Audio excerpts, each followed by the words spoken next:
Hi, and welcome to the Stretch and Catch blog. Today we're going to discuss the 5 vowels, A, E, I, O, and U.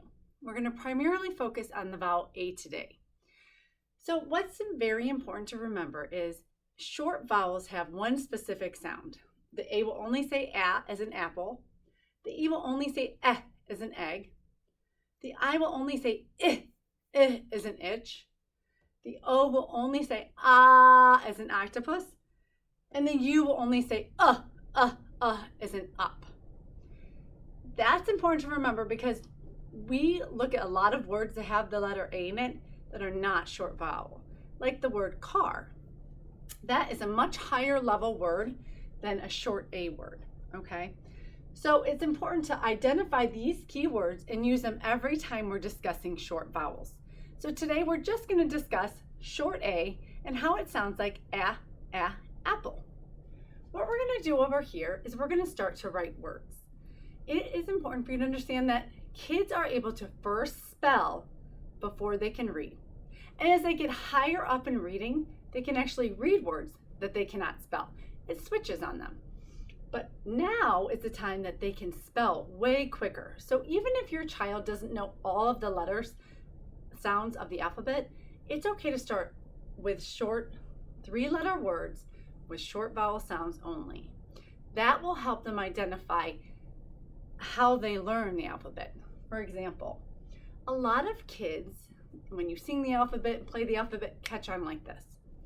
Then there is a few kids who are like, I don't get it. And moms get very nervous because their child does not understand the sounds of the letters or what the alphabet even means.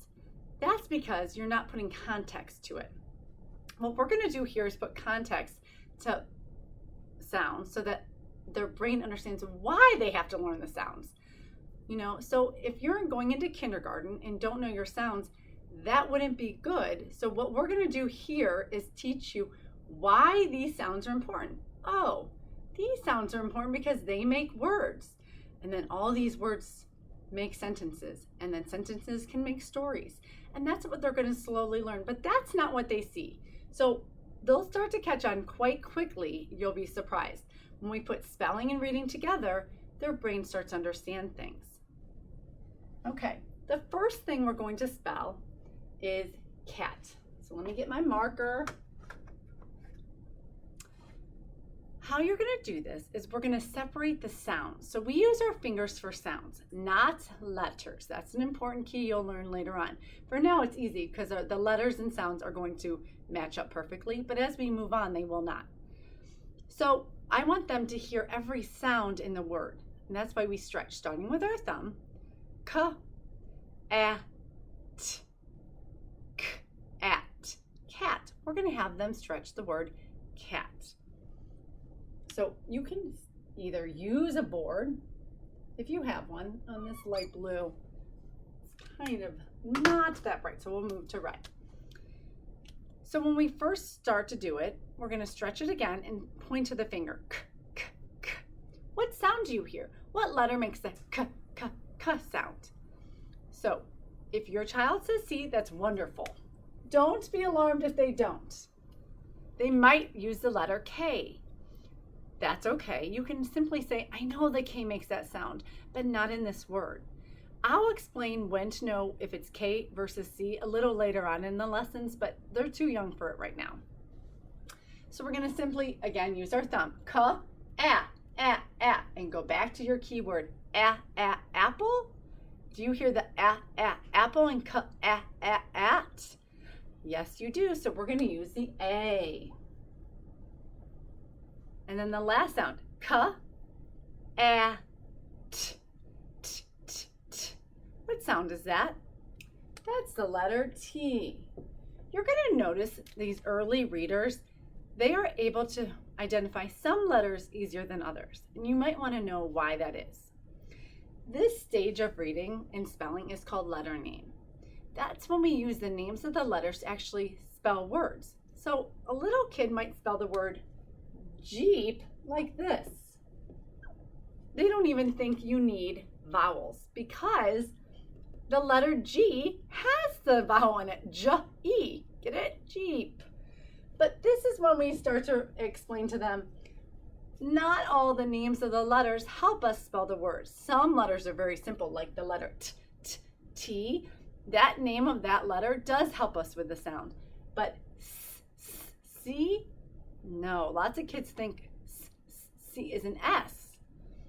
So that is why this can be tricky. Okay, so don't get discouraged if you're like, why don't they understand it? That's why. Start to say the names of the letters and you'll realize, oh, some of them go directly with the sound and some have nothing to do with the sound. And that's which letter makes it easier for them at first. It's also important that we stick with just 3-letter words. 3-letter short vowel words, to be specific. 4-letter words are a whole new ball game, and we'll get into that after we get through these lessons. You can use the endings at, and app when talking about it to keep you on track of what words to use. So if we're going to go with an, let's use the word pan. So let's stretch it first. P-a-n. Do you hear that sound? P-an, pan. So you keep wanting to stretch it so they start to understand the concept of stretching. Now, oh, how many sounds do you hear? You hear 3 sounds and P, and. How many sounds you hear will be very important as we go further on in spelling. So make sure you have them identified. How many sounds do you hear? P, and. This letter name will also help you with the sound P, P, P. So that should be a very easy letter for them to identify. P. The next sound is P. A. Apple. P, a. So we go back to A. And then the last sound is P. A.